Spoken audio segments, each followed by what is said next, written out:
This conference will now be recorded. Okay, so this is LIRN, our LIRN database training. And you'll want to use our LIRN databases if you're ever doing any sort of research project, research paper, especially when you get into core or your English classes. They will have you do what's called evidence-based practice project in core. And so your instructors are most likely going to require you to use the database to complete that. But you probably will also receive some opportunities to do so in Gen Ed as well. All right, so I encourage you to follow along on your own computers or devices. And I'm just going to go through what we have, our databases that we have, what we offer for our students. And the way you access the LIRN library is through Canvas. So any of your Canvas shells will work for this. Any of your Canvas classes, because it's embedded in every classroom. So I'm going to click on that link here within Canvas. And I am going to be taken to the main page. Now, the first thing I want to tell you, the most important thing, or one of the most important things, is that this little tab here, this orange tab, will be a lifesaver for you if you're ever stuck in your research. So you've got a topic chosen for your paper, and you go to the database and you're just not finding what you're looking for, or any other database questions. You're going to click on that tab, and our librarians do work remotely. They are in Florida, but they do answer pretty quickly. Within 24 hours is their goal. But usually it doesn't take that long. So you type your question here in this box. You're going to give more details and explanations here. So the more details you can give them, the better, right? So they don't have to reach back out to you and ask for the details and stall the process. You're going to include your email address here.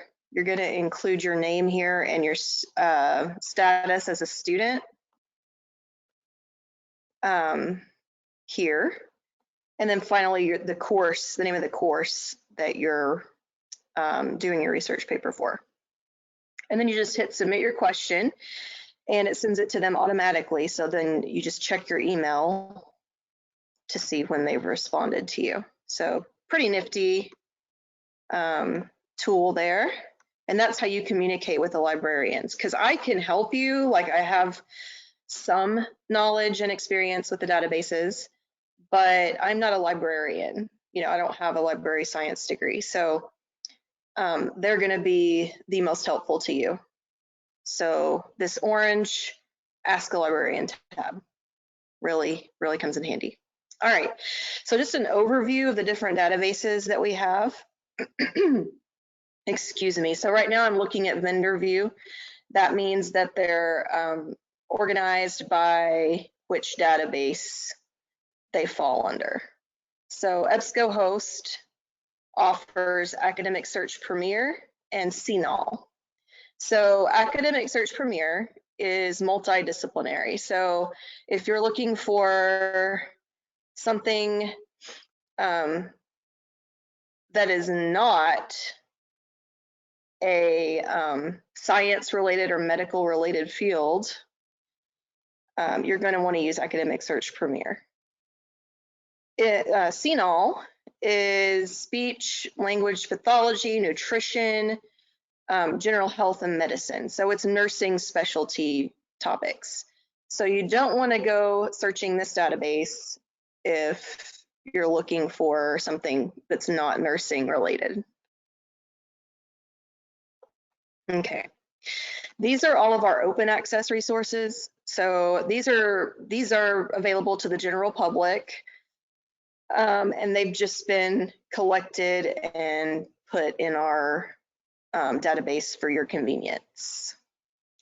ProQuest is what is offered through LIRN itself. So we get our subscription to ProQuest through LIRN. EBSCOhost is an additional subscription from elsewhere. So eBook Central, Academic Complete, is the same idea as Academic Search Premier as far as the types of resources that are available. So it's going to be everything, multidisciplinary, and it's ebooks. And we'll look at that more in detail later on. Here we have health and medical collection, and then the nursing and allied health. So these two are going to be like the CNOL. They're going to be nursing or health related databases. All right. So I'm going to scroll back up. And this here, this box up here will allow you, instead of going in individually to all the different databases and searching, you can search them all at the same time. So I'm going to type in diabetes treatment and hit search. And that is going to give me results from all of those sources except for EBSCO. So it's a little deceiving because it says search all databases, but it does not include the EBSCOhost databases. So if you're not finding what you're looking for in the search all databases box, look separately under these two EBSCOhost databases and you might have more luck there. All right, so I'm going to go into, I'm just going to go into CNOL here. It did this to me last time. Hold on. I have to sign back in. Okay.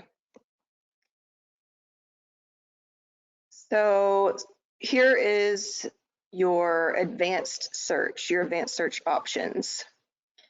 So a few of the things I want to cover today are how to navigate your results, you know, how to narrow down those results as much as possible, because there are thousands upon thousands of articles in these databases, and it can be really frustrating if you're looking for something and you have to weed through, you know, 200,000 results. Like, that's not even possible, right?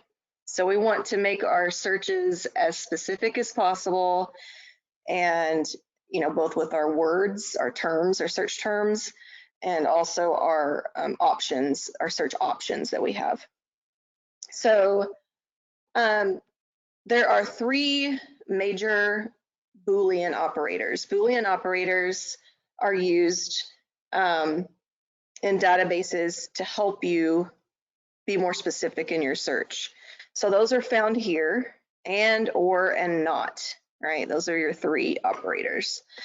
So if you search and, like one term and another term, all of your results that pop up are going to contain both of those words, right, in them.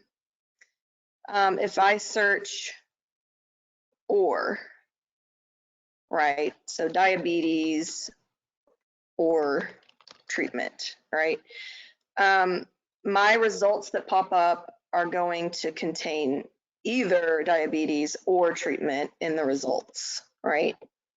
And then you can also choose not, right? So if you don't want a certain word appearing or a certain term appearing in your search results, you can indicate that using the not operator. Okay, so let's try it out real quick. And also, we're gonna look at using the quotation marks as well.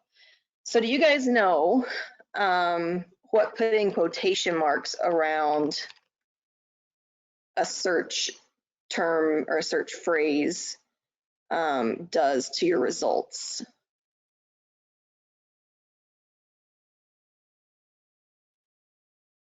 Right, it puts it like in that order when it searches for it, and it searches specifically where those two words are together. Exactly. Yes. So if I put diabetes space treatment within quotation marks and hit search, all of my results are going to have diabetes space treatment in that exact order in the search results field, right? Or within them somewhere. So diabetes treatment, here it is right here, right? And I have, if you look and see here, I have 1,400 search results for 1,423, right? Which is a lot.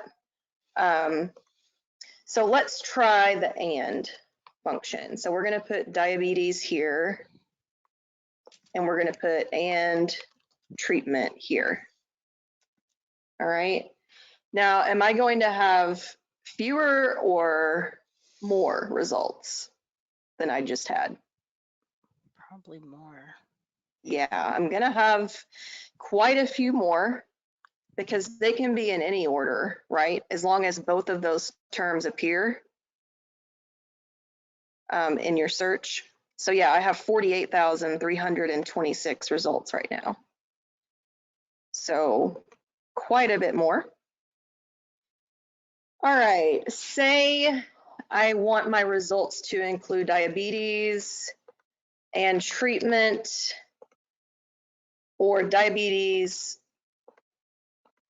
or medication, right? So diabetes and treatment or medication.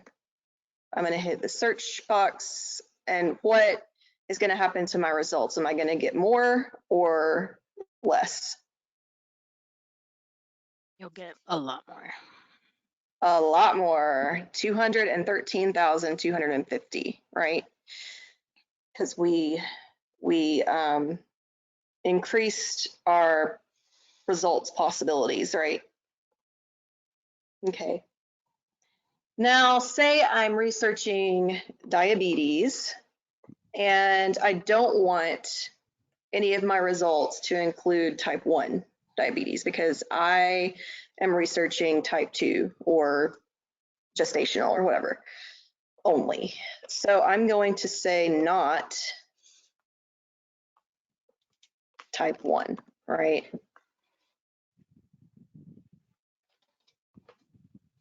And so all of my results will be related to all diabetes except for type 1, right? And I still have 190,000 search results here. All right. So those are the three major Boolean operators that you can use to make your search results as specific to your topic as possible. Another thing you can do is called truncation. So say I want my results to include nurse, the word nurse, the word nursing, and the word nurses, right? I don't have to put all of them individually here. What I can do is start with the root word, so NURS, and put an asterisk after it. And that's called truncation. So all of my search results are going to contain words that begin with NURS and end in whatever comes after that, right? So nurses, nursing, nurse.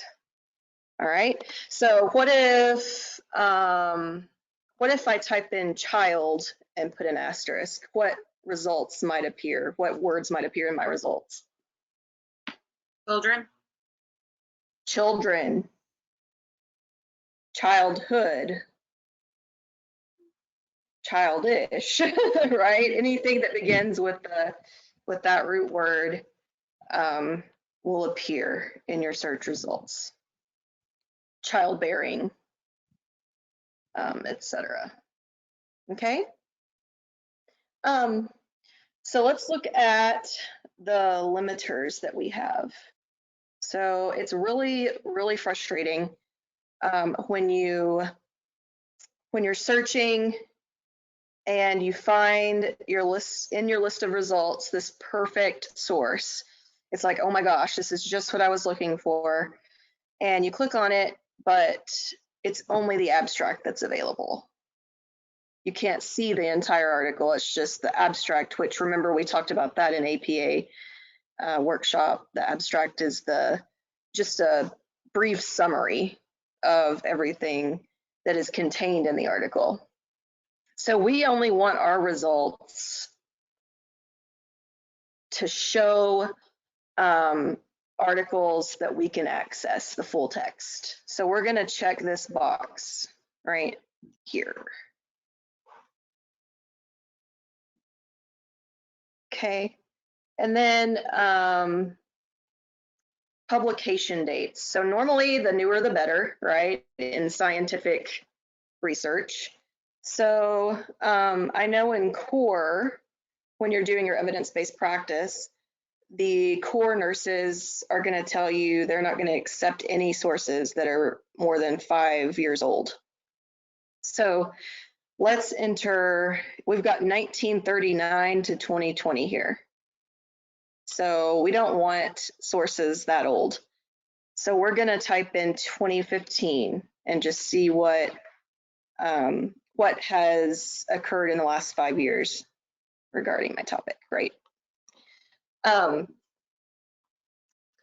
And there are several different things you can do down here to narrow it down even more. You know, you can look at just academic journals and leave out all the magazines. I know, you know, in core nursing, you're going to be only looking at USA sources. So you'll want to narrow it down to geography. If you find that your results are popping up with a lot of foreign language articles, you can even narrow it down by language, right? Which I already chose USA, so English is the only thing that's popping up here. Okay. So what we learn is the more specific, the better.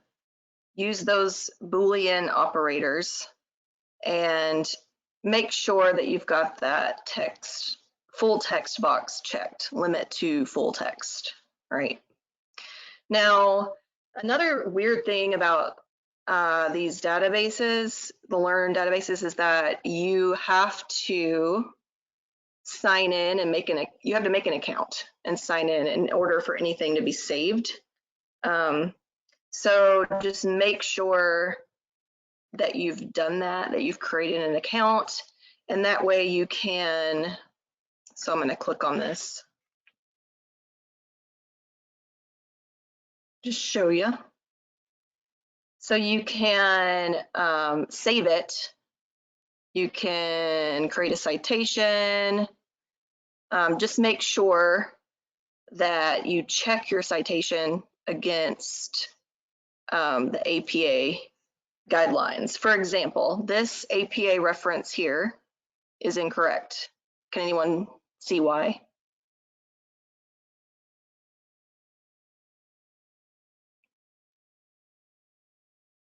The problem is they have not used sentence case for their article title, right? That's just one of their weird capitalization rules in APA, right? The title of articles is sentence case. So you would only capitalize this first letter in an article title, right? So just little things like that, you know, you don't want to be docked points for things that are really simple fixes like that. So don't just depend on the computer generated citations. Okay. So it'll also, one sec. It'll also read it to you in different accents, which is kind of funny, but and there are just all different kinds of features that you can use. within the database itself. It's kind of like your ebooks. You know, they have a lot of different highlighting options, a whole lot of different read to me options, how big your font size is, all that good stuff. So I encourage you to just explore as much as you can the different tools that, you know, are at your disposal in these in this database. Okay. So I'm going to go back to the home screen, and we're going to look at a ProQuest database because it looks a little bit different from EBSCO. All right, and to use those Boolean operators, we want that advanced search option, right? So this is actually the ebook central. So all of my results are going to be books, online books. There are no articles or anything like that. All right, so I am just going to, and you can also let it know where you want your term to appear. So for example, I want diabetes, right? And I want it to appear in the title, or I want it to appear in within the text itself or in the keywords. So you can also have that option as well.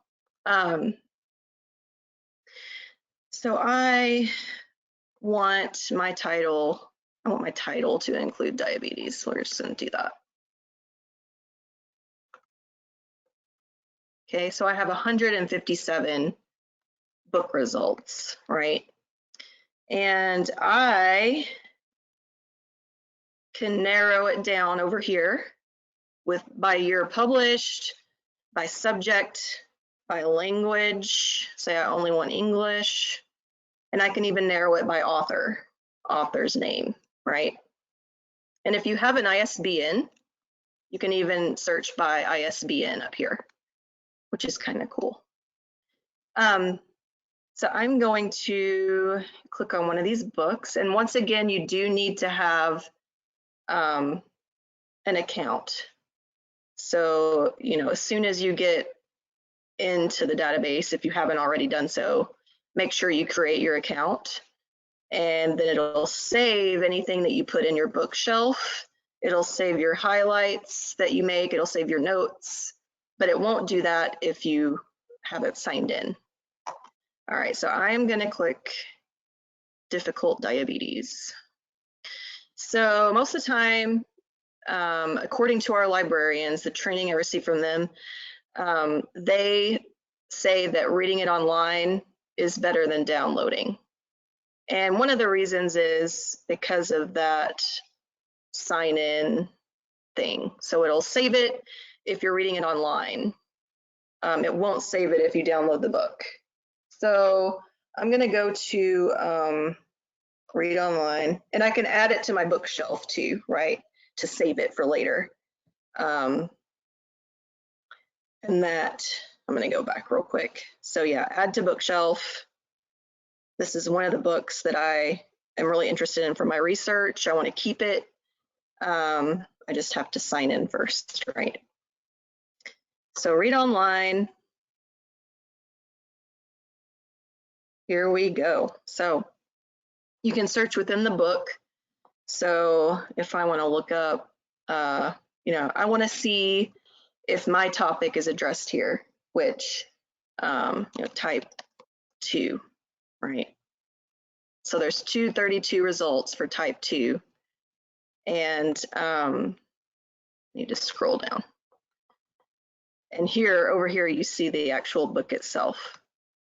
And all those results are highlighted. Type is highlighted. So maybe I want to do it in quotation marks. There we go. So now it's going to show me 103 results. And the results are going to pop up here. We can look and see which one looks good to us and go straight to that result, right?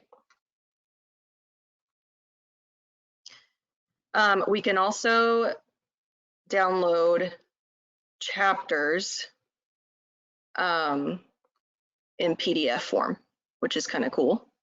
Or you can do a full download. You can print to PDF.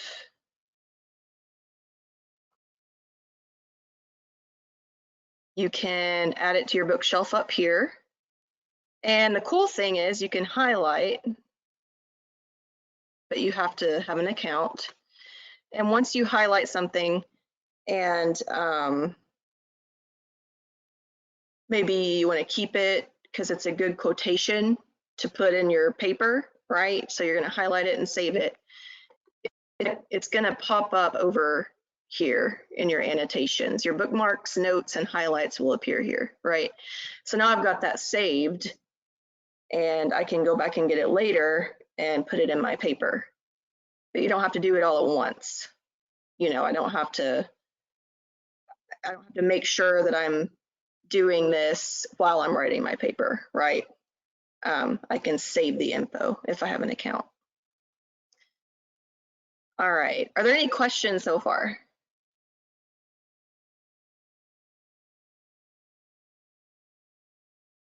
Okay. So I'm gonna head over to the health and medical collection.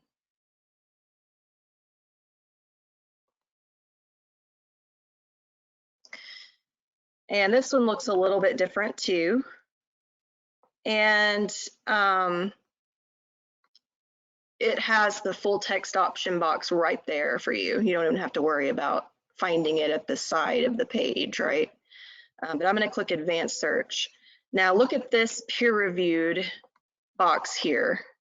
What is important about peer review? What is peer review?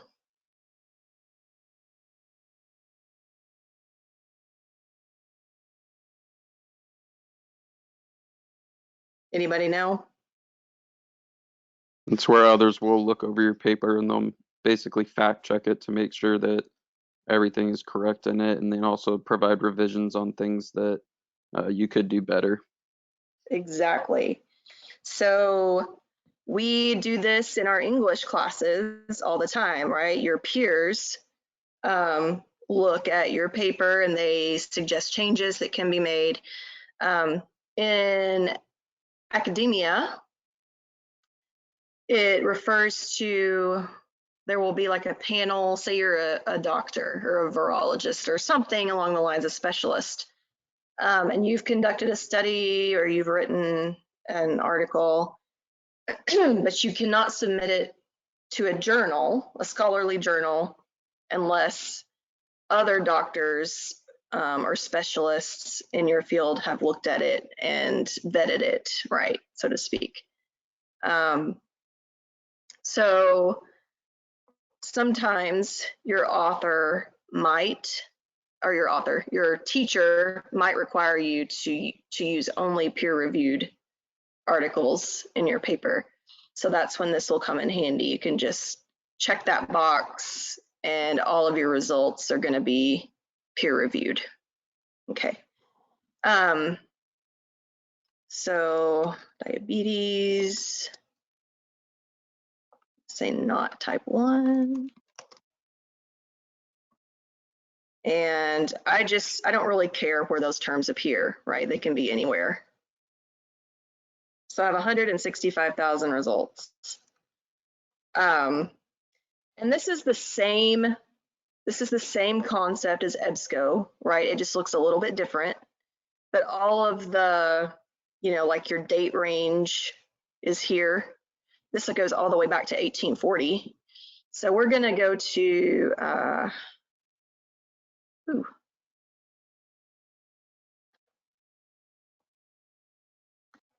gonna enter it, I guess. So let's say I'm looking this year, right? I want it to be published this year. So January 1st through whatever today is, the 6th.